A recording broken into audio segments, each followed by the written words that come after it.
दोस्तों, आज भिखारी ठाकुर की जयंती है और हम सभी आज के दिन उन्हें याद कर रहे हैं। आज से लगभग 12 साल पहले जेएनयू से मैंने भिखारी ठाकुर के कृतित्व और व्यक्तित्व के ऊपर एमफिल की उपाधि प्राप्त की थी। मेरे शोध निर्देशक थे हिंदी के प्रतिष्ठित कवि प्रोफेसर केदारनाथ सिंह, और उनके ही निर्देशन में ये पुस्तक भी प्रकाशित हुई, जिस पुस्तक का नाम है भिखारी ठाकुर प्रतिरोध का लोक स्वर। साथियों, आज के दिन ये सवाल बहुत ही महत्वपूर्ण है कि आखिर हम भिखारी ठाकुर को क्यों याद करें, उनकी रचनाओं का क्या महत्व है और हिंदी आलोचना में, हिंदी अकादमिक जगत में भिखारी ठाकुर जैसे लोक कलाकारों के लिए कितनी जगह है। ये कुछ सवाल हैं जो हमारे सामने लगातार गूंजते रहते हैं। तो सबसे पहले मैं आपसे बात करूंगा एक परिचयात्मक रूप से कि भिखारी ठाकुर पर जो काम हुआ है। जिस समय मैं अपना शोध कार्य कर रहा था, उस समय बहुत ही छुटपुट काम हुए थे हिंदी अकादमिक जगत में, लेकिन कुछ ऐसे नाम हैं जिनको उद्धृत करना यहाँ बहुत ही महत्वपूर्ण है। भिखारी ठाकुर पर सबसे महत्वपूर्ण कार्य चंद्रशेखर ने किया था जेएनयू से। उनकी किताब भी प्रकाशित हो गई है, हिंदी में भी छपी है वो। उन्होंने भी एमफिल ही किया था। लोकप्रिय साहित्य का द्वंद्वात्मक समाजशास्त्र नाम से पुस्तक प्रकाशित है, जिसमें उन्होंने मूलतः विदेशिया की जो संकल्पना थी भिखारी ठाकुर को, जैसा कि हम जानते हैं कि विदेशिया के नाम से लोकप्रियता मिली। उनका एक नाटक है विदेशिया, और इतना लोकप्रिय हो गया कि उस विदेशिया के नाम से ही उनके पूरे नाट्य मंडली को जाना जाने लगा। विदेशिया जैसे जाहिर होता है कि विदेश से विदेशिया बना हुआ है, और इसमें भोजपुरी प्रदेश की जो पलायन की पीड़ा है, श्रम प्रोशन की पीड़ा है, वो पूरी विदेशिया में दिखाई देती है। तो चंद्रशेखर ने इसका एक भौतिकवादी द्वंद्वात्मक समाजशास्त्र के जरिए एक निष्कर्ष निकाला था कि आखिर भोजपुरी समाज में, खासकर जो सारण का इलाका है, वहाँ पर ऐसी स्थिति कैसे बनी कि इतने बड़े पैमाने पर पलायन हुआ। और वो पलायन जब हुआ तो वो एक संवेदना का विषय बन गया, और उस संवेदना के वाहक के रूप में भिखारी ठाकुर जैसे कलाकार भी भोजपुरी समाज में पैदा हुए। तो उन्होंने उसकी तह में जाने की कोशिश की और देखा कि किस तरीके से उस समय, चूंकि आर्थिक व्यवस्था का मूल स्रोत जमीन था, भूमि था, और किस तरीके से जमीन का जो असमान बंटवारा था वो उसकी जड़ में था। किसानों पर मालगुजारी, बड़े पैमाने पर कर, और ये सारी परिस्थितियां जब जो किसानों के जीवन में बनी, मध्यवर्ती जातियों के जीवन में बनी, और दलित वर्ग जो भूमिहीन ही था, तो ये दलित जातियां और पिछड़ी जातियां, ये दोनों के बीच में बहुत बड़े पैमाने पर पलायन हुआ। पलायन ऊंची जातियों के यहाँ भी हुआ, लेकिन ऊंची जातियां पलायन जो की वो मूलतः अपने जीवन स्तर को ऊंचा करने के लिए, अपने जीवन स्तर को और बेहतर बनाने के लिए। लेकिन जो ये निम्न वर्ग की जातियां थीं, इन्होंने अपने जीवन को चलाने के लिए, अपने जीवन को रोजी रोटी के लिए ये भाग दौड़ करती रहीं।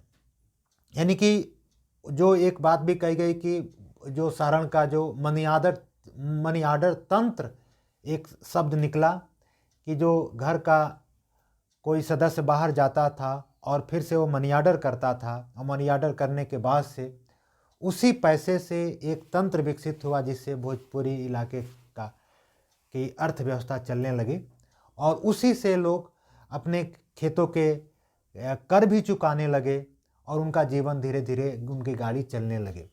तो बड़े पैमाने पर प्रोशन हुआ, पलायन हुआ, बड़े पैमाने पर मजदूर अपने खेती से के काम से ऊब करके शहरों में जा करके दूसरे काम तलाशने लगे। तो ये भिखारी ठाकुर की रचनाओं में दिखाई देता है, और इसका प्रतिनिधि रचना विदेशिया हमारे सामने दिखाई देती है। प्रेमचंद की भी हम रचना पढ़ते हैं, खासकर जो पूस की रात, वहाँ पर हम देखते हैं किस तरीके से किसान का खेती से मोह भंग हो गया है।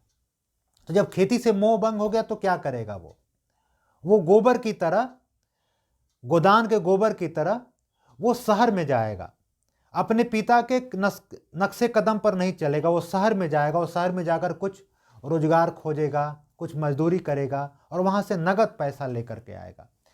तो ये भिखारी ठाकुर की जो रचना का जो मूल सामाजिक आर्थिक कारण थे, उस सामाजिक आर्थिक कारण को चंद्रशेखर ने खोजने की कोशिश की और बहुत ही अच्छे तरीके से भोजपुरी समाज का जो आर्थिक सामाजिक परिदृश्य था उसको उन्होंने सामने रखने की कोशिश की।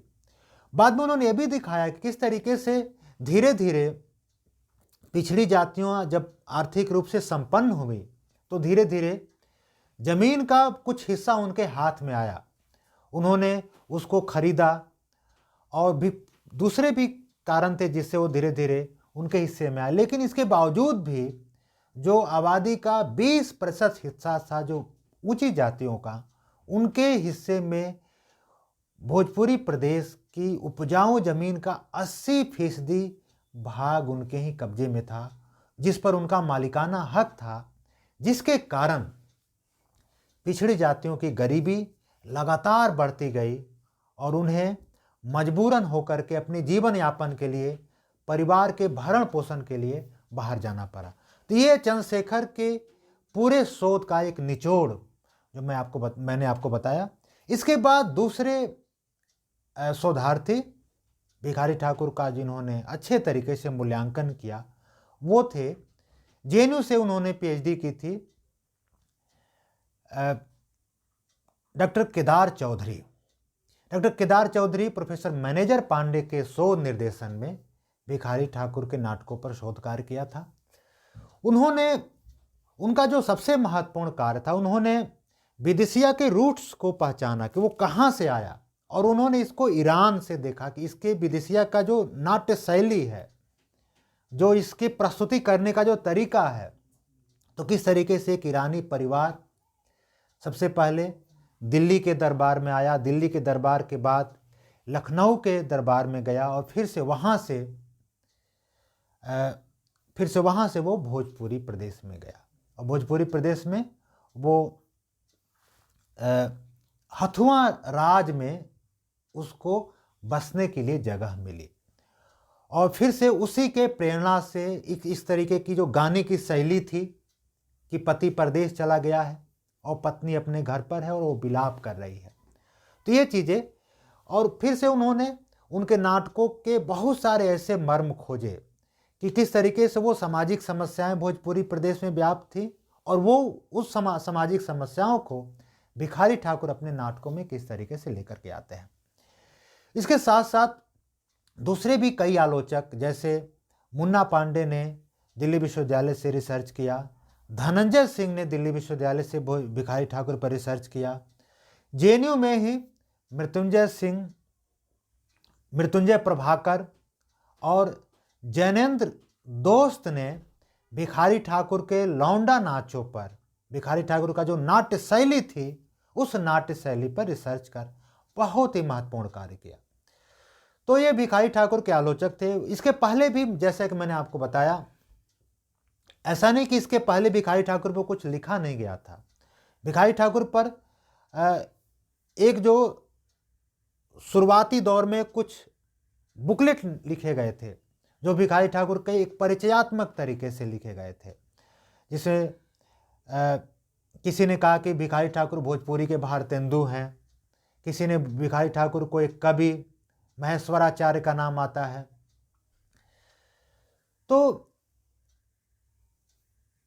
कहने का तात्पर्य है कि कुछ परिचयात्मक उनके आलोचक थे और उसके बाद अकादमिक जगत में उन पर कुछ महत्वपूर्ण कार्य हुए। इसके पहले भिखारी ठाकुर पर, जैसा कि आप जानते हैं, राउत संकृताय ने भी उनके ऊपर उनके महत्व को उजागर किया। इसके मनोरंजन प्रसाद सिन्हा ने उनके नाटकों के और उनके नाटकीय व्यक्तित्व के ऊपर बहुत ही महत्वपूर्ण वक्तव्य दिया। इसके साथ साथ इसके बाद और भी बहुत सारे ऐसे रंगकर्मी हुए जिन्होंने भिखारी ठाकुर के नाटकों को लेकर के बहुत सारे नाटक किए। और इधर जैनेंद्र दोस्त भिखारी ठाकुर के नाटकों पर बहुत ही खासकर दिल्ली के अकादमिक और अन्य जगहों पर उसके नाटकों की प्रस्तुति करके भिखारी ठाकुर के नाटकों को और भोजपुरी समाज के अलावा जो एक दुनिया है वहाँ तक पहुँचाने का काम उन्होंने किया है। इधर जैनेंद्र दोस्त ने रामचंद्र माझी के माध्यम से भिखारी ठाकुर के नाटकों की एक बहुत ही अच्छी प्रस्तुति की है। राष्ट्रीय नाट्य विद्यालय और विभिन्न जगहों पर उन्होंने इनकी प्रस्तुति करके जो हिंदी का समाज है उससे भिखारी ठाकुर का परिचय कराया है। रामचंद्र माझी अब हम इस दुनिया में नहीं रहे, लेकिन उन्हें इसके लिए पद्मश्री अवार्ड से भी नवाजा गया है। इसके साथ हम देखते हैं कि 2-3 और नाम हैं जिन्होंने हिंदी की दुनिया से भिखारी ठाकुर का परिचय कराया है। उसमें एक सबसे महत्वपूर्ण नाम है संजीव का। संजीव ने सूत्रधार उपन्यास लिख करके हिंदी जगत से भिखारी ठाकुर का परिचय कराया।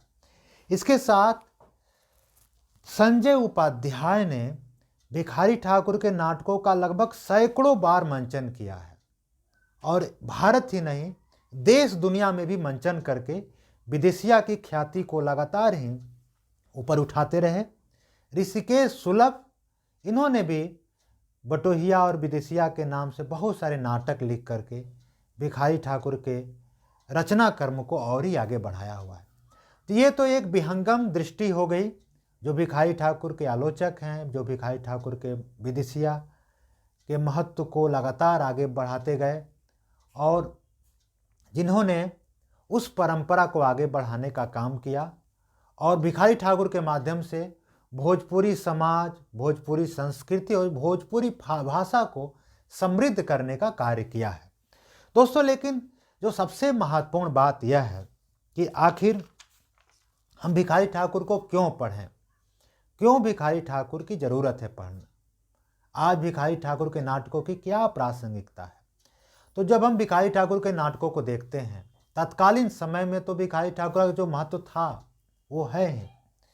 अपने समय में भिखारी ठाकुर ने वो काम किया है जो हिंदी के किसी दूसरे रचनाकार ने नहीं कार्य किया। आप जानते हैं कि हिंदी के बहुत बड़े रचनाकार, अधिकांश हिंदी के रचनाकार भोजपुरी प्रदेश से आते हैं। चाहे आप भारतेंदु हरिश्चंद्र को लें जो आधुनिक हिंदी साहित्य के पुरस्कर्ता के रूप में जाने जाते हैं। उसके बाद अगर आप रामचंद्र शुक्ल का नाम लेते हैं, जयशंकर प्रसाद का नाम लेते हैं, या उसके बाद की जो हिंदी आलोचना है, लेखकों की एक बहुत लंबी फहरिस्त है जो भोजपुरी प्रदेश से आते हैं। लेकिन अधिकांश लेखकों ने जो पलायन की समस्या है और जो पलायन का दुख है उसको अपने रचना का विषय नहीं बनाया। लेकिन भिखारी ठाकुर ने उस पीड़ा को समझा कि किस तरीके से परिवार का एक सदस्य जब बाहर चला जाता है और फिर से उसकी याद में उसकी पत्नी की क्या दशा होती है, उसके परिवार के लोग किस तरीके से उसे याद करते हैं, उस औरत का उस परिवार में उसकी क्या स्थिति होती है, पति के अनुपस्थिति में उस परिवार के लोग उसे किस नज़र से देखते हैं। तो मैं यह देखता हूँ कि पूरे उनके रचना कर्म में एक स्त्री का जीवन और एक परिवार दिखाई देता है, स्त्री की पीड़ा दिखाई देती है। तो और भोजपुरी समाज की जो प्रकृति है, भोजपुरी समाज की जो सामाजिक समस्याएं हैं, सामाजिक विसंगतियां हैं, उसको भिखारी ठाकुर की रचना संसार में आप देख सकते हैं और बहुत ही स्पष्ट तरीके से वो दिखाई देता है, उसमें झलकता है। कुछ नाटकों का मैं जिक्र करूंगा जिसके माध्यम से आप भिखारी ठाकुर के रचना संसार को जान सकेंगे।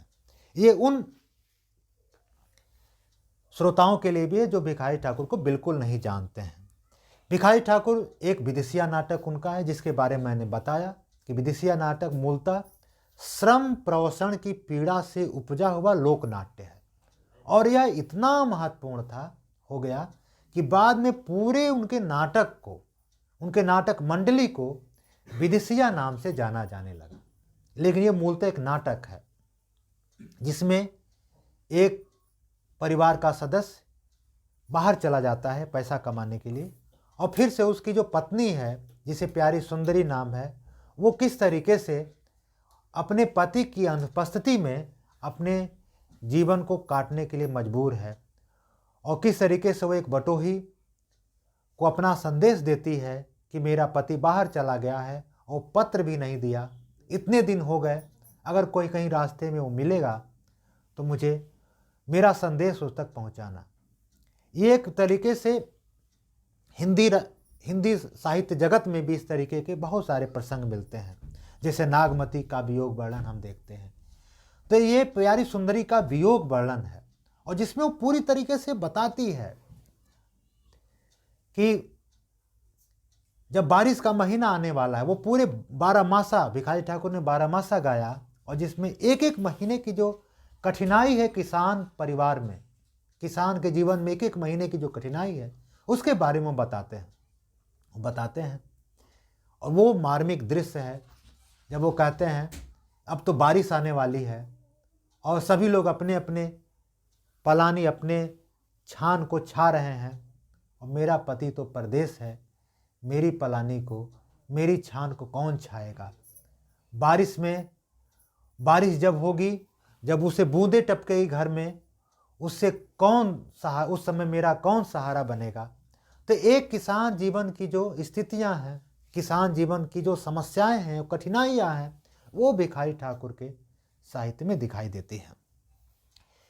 इसके बाद एक दूसरा जो उनका नाटक है भाई विरोध।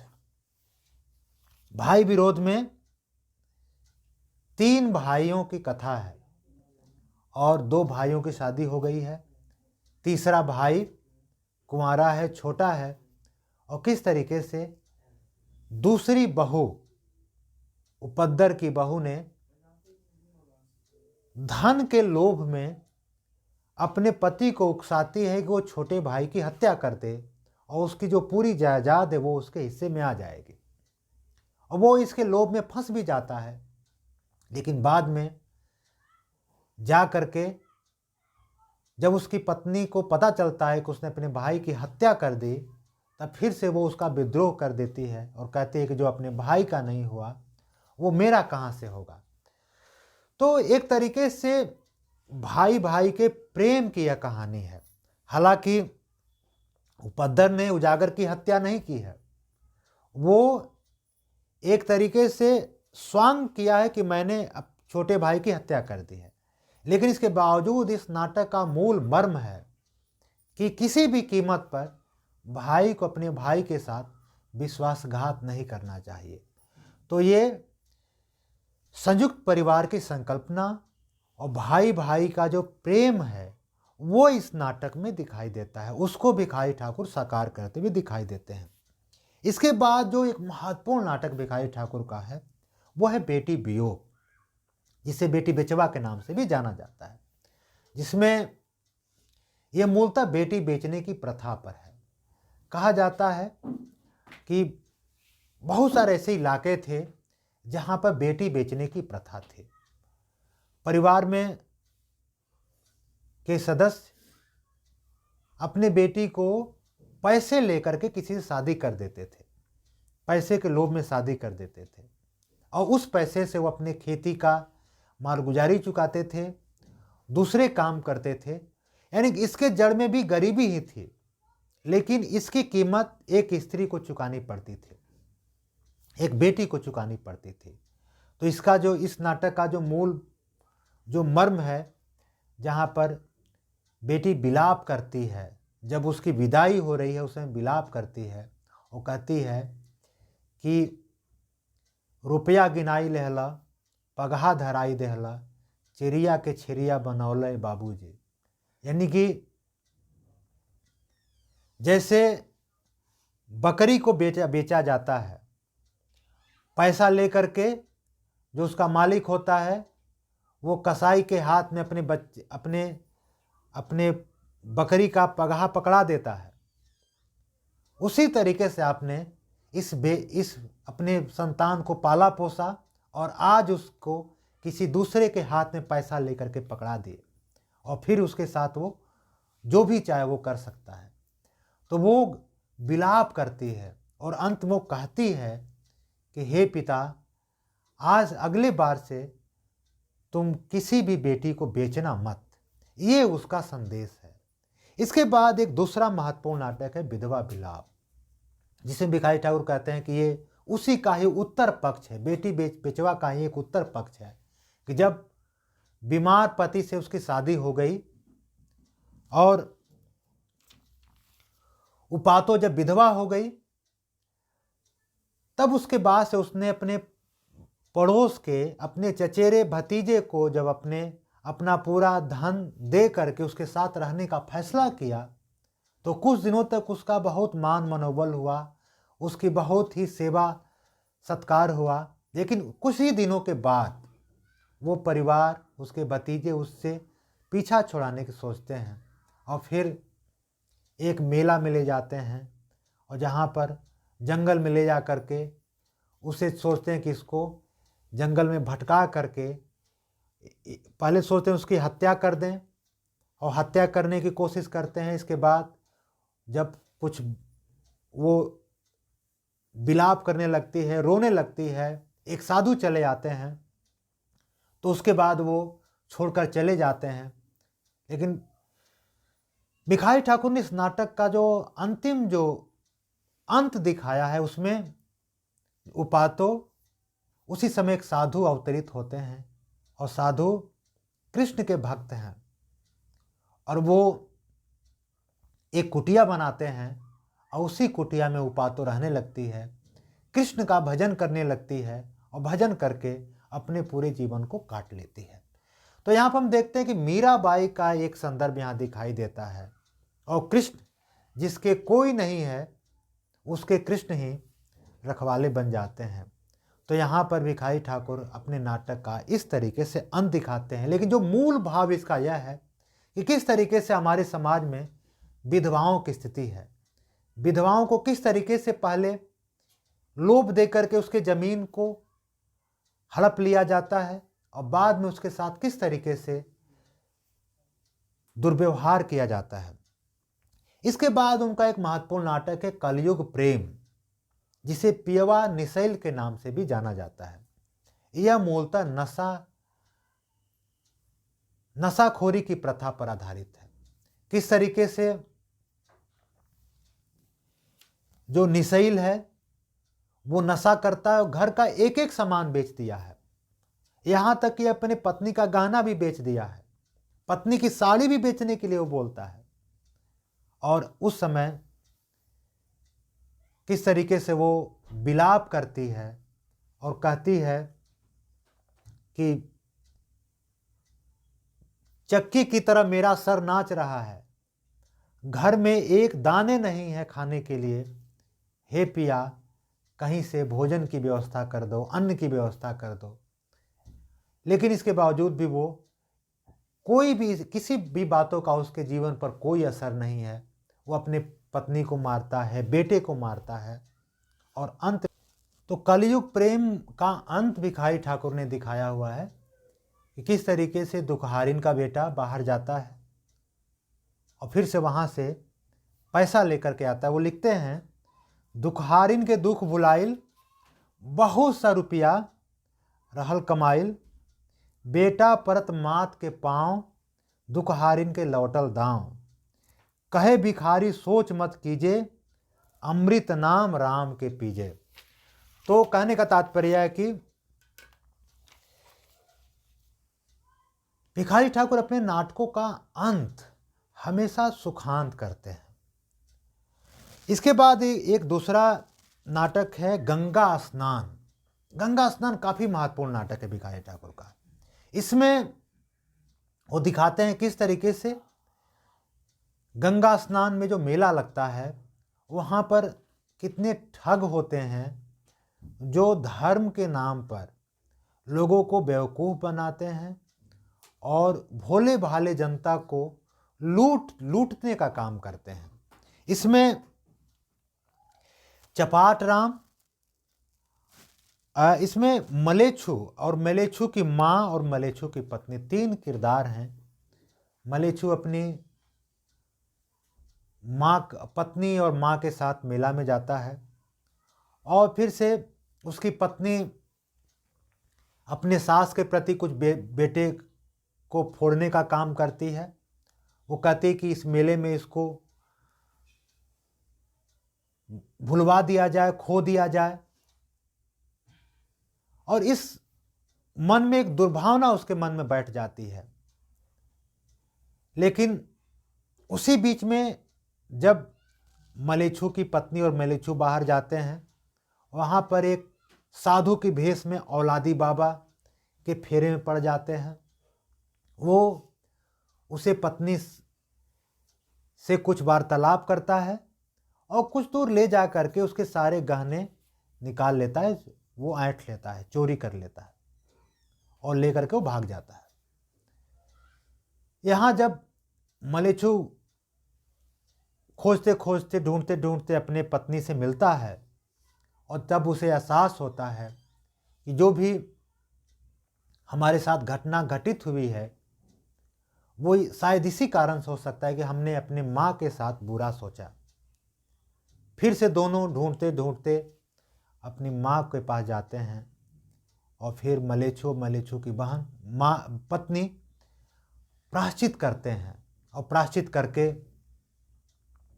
फिर से अपनी माँ के साथ घर पर आते हैं। तो ये नाटक एक तरफ तो ये बताता है कि गंगा स्नान में जाइए, लेकिन पवित्र मन से जाइए। जब पवित्र मन से आप जाएंगे, जैसे रैदास ने कहा कि मन चंगा तो कठौती में गंगा। आप कोई भी क्रिया कर्म, कोई भी धार्मिक अनुष्ठान करते हैं तो उसके पीछे ये मंतव्य नहीं होना चाहिए कि हमारा कोई पाप जो है वो पुण्य में बदल जाएगा या कोई पाप मेरा कट जाएगा। ये भिखारी ठाकुर इस नाटक में दिखाई देते हैं और ये अंतिम निष्कर्ष इस नाटक का यह है कि हमें अपने माता पिता के प्रति मन में सद्भाव रखना चाहिए और उनमें ही सभी तीर्थों के दर्शन करने चाहिए। इसके बाद उनका एक नाटक है पुत्रवध। पुत्रवध मूलतः औरतों के गहना प्रेम की कहानी है। इसमें चपाट राम की दो शादी हुई है।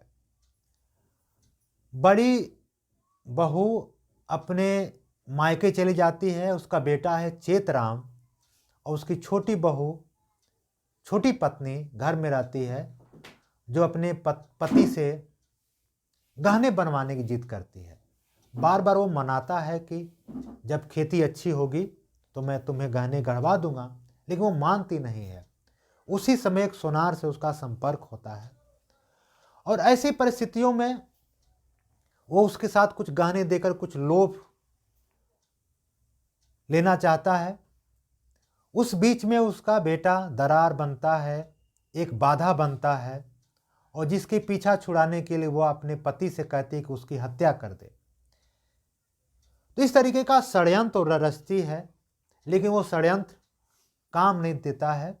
अंततः वो जंगल में ले जाता है जहाँ पर वो घायल तो हो जाता है, लेकिन एक साधु के आश्रम में वो बाद में उसकी सेवा शुश्रूषा के द्वारा वो ठीक हो जाता है। वहाँ उसकी माँ भी पहुँच जाती है और अंत में जब आता है घर पर तो अपनी पत्नी को जब इस परिस्थिति में देखता है, इस हालत में देखता है, इस कुकृत्य में देखता है, तो सारा भेद खुल जाता है। और इस नाटक का भी अंतिम उपदेश यह है, अंतिम संदेश यह है कि पति को अपने पत्नी की बातों पर आंख मूंद कर विश्वास नहीं करना चाहिए, खासकर परिवार के मामलों में। और हमेशा आलोचनात्मक रहना चाहिए। पुत्रवध नाटक भोजपुरी समाज में एक बहुत बड़ा मैसेज देता है कि किस तरीके से जो सौतेली माँ होती है उसका सौतेले पुत्र के प्रति क्या नज़रिया होता है, क्या व्यवहार होता है। इसके बाद एक महत्वपूर्ण नाटक भिखारी ठाकुर का है गबर घिचोर। गबर घिचोर नाटक कहा जाता है कि विदेशिया का ही एक दूसरा उत्तर भाग है।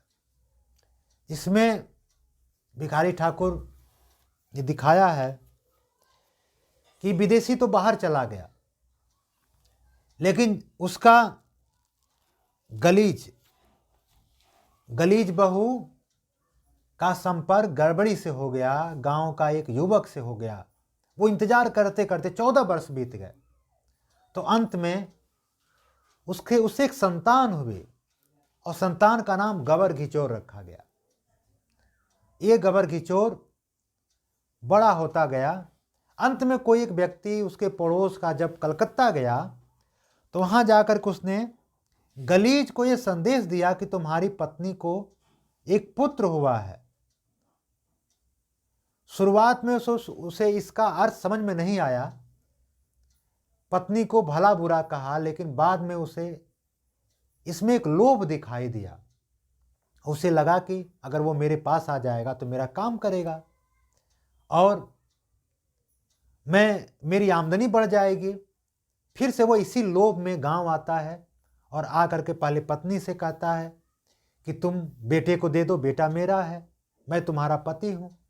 और जब पत्नी नहीं मानती है तो गांव में पंचायत बैठाता है, और पंचायत जब बैठती है तो एक तरफ गड़बड़ी आ जाता है जिसका रियल में बेटा है, दूसरी तरफ गलीज और गलीज की पत्नी, तीनों में पंचायत होने लगती है। भिखारी ठाकुर ने इस पंचायत में ममता की जीत दिखाई है और बताया है कि संतान पर पत्नी का हक है, स्त्री का हक है। ये भिखारी ठाकुर के रचना कर्म की महत्ता है। तो दोस्तों, ये कहते हैं कि किस तरीके से भिखारी ठाकुर ने भोजपुरी समाज की जो समस्याएं थीं, भोजपुरी समाज का जो जीवन था, उसको अपने नाटकों में चित्रित करने का काम किया है। उस समय भोजपुरी समाज के लोग जब मनोरंजन के दूसरे माध्यम नहीं थे, सिनेमा नहीं था और आज की तरह एंड्रॉयड फ़ोन नहीं था, उस समय लोग जब भिखारी ठाकुर के नाटकों को देखते थे तो किस तरीके का अनुभव करते होंगे। कहते हैं कि 50-50 हज़ार की भीड़ जुटती थी उनके नाटकों में, उनके नाच को देखने के लिए। कुछ लोग भिखारी ठाकुर के नाटक को लौंडा नाच के नाम से संबोधित करते हैं, लेकिन मैं मानता हूं कि वो लौंडा नाच नहीं था। भिखारी ठाकुर के एक बहुत महत्वपूर्ण आलोचक जिनका नाम छूट गया, मैं दोबारा लेना चाहता हूं, तैयब हुसैन पीड़ित, जिन्होंने भिखारी ठाकुर के नाटकों पर, भिखारी ठाकुर के कृतित्व और व्यक्तित्व पर पीएचडी की उपाधि प्राप्त की थी। और संयोग से वो मेरे एमफिल के एग्जामिनर भी थे, उनसे मैंने बहुत सारी मदद भी ली थी। उन्होंने भिखारी ठाकुर पर बहुत सारा महत्वपूर्ण कार्य किया, खासकर उनके नाटक, उनके रंग कर्म की जो विशिष्टता है उस पर कार्य किया है। लेकिन जो उनकी एक सीमा है कि वो ये दिखाना चाह रहे थे कि भिखारी ठाकुर को बहुत सारे सामाजिक विषयों की जानकारी नहीं थी। यानी भिखारी ठाकुर ये सारे विषय सोच करके नहीं अपने रचना कर्म किए थे कि ये हमारी रचना इतनी महत्व की हैं। यानी कि आज जो मैं बता रहा हूँ कि भिखारी ठाकुर की रचना का क्या महत्व है, तो शायद उन्हें ये सब चीज़ें पता नहीं था। वो एक लोक कलाकार थे, गांव के एक अनपढ़ एक व्यक्ति थे जिन्होंने नाटक नौटंकी करने कला सीख ली थी और इस तरीके से वो अपना कार्य कर रहे थे। उन्हें इसका सायास कोई प्रयास उनके रचना में नहीं दिखाई देता है। लेकिन दोस्तों, मैं आपसे ये बताना चाहता हूँ कि मुझे यह लगता है कि भले सायास प्रयास न दिखाई दे किसी को, लेकिन मुझे तो लगता है उस समय बहुत सारे रंगकर्मी थे, पारसी थिएटर थे, बहुत सारे लोग रामलीला, रासलीला, बहुत सारी कंपनियां थीं जो लोगों का मनोरंजन करती थी, जो धार्मिक और एक पौराणिक कथानकों को आधार बना करके लोगों का मनोरंजन करती थी। उस समय भिखारी ठाकुर ने खुद अपनी कलम चलाई और भोजपुरी समाज की जो समस्याएं थीं, जो भोजपुरी समाज के जो जीवन था, उन जीवन से उन कहानियों को उठा करके अपना उस नाटक लिखा और फिर उस नाटकों की प्रस्तुति भी की। और सबसे बड़ी बात यह कि उनके नाटकों में जो प्रस्तुति हुई, उसके वो सारे कलाकार समाज के बहुत ही वंचित वर्ग से आते थे। दलित जातियों के कुछ थे, कुछ पिछड़ी जातियों के लोग थे। तो ये कहना कि भिखारी ठाकुर को सायास कुछ पता नहीं था, मैं इसको नहीं मानता। मैं यह मानता हूँ कि उन्होंने बहुत सारी चीज़ों को सोच समझ के किया है। और आप कह सकते हो वो पढ़े लिखे नहीं थे, तो मैं ये भी कहा जा सकता है कबीर भी तो पढ़े लिखे नहीं थे। और बहुत सारे आधुनिक काल से पहले के बहुत सारे ऐसे लेखक हुए हैं जिनको उस तरीके का शिक्षा नहीं प्राप्त हुई है, लेकिन उन्हें वो कला तो आती थी, कविता लिखने की कला आती थी, नाटक लिखने की कला आती थी। तो ऐसे हम भिखारी ठाकुर की रचना को इस तरीके से कहकर हम खारिज नहीं कर सकते हैं कि वो एक लौंडा नाच था, केवल मनोरंजन का माध्यम था। नहीं, मैं उसे भोजपुरी का एक रंग कर्म मानता हूँ, एक सायास रंग कर्म मानता हूँ, और जिसको लेकर के भिखारी ठाकुर ने एक बहुत ही महत्वपूर्ण कार्य किया है।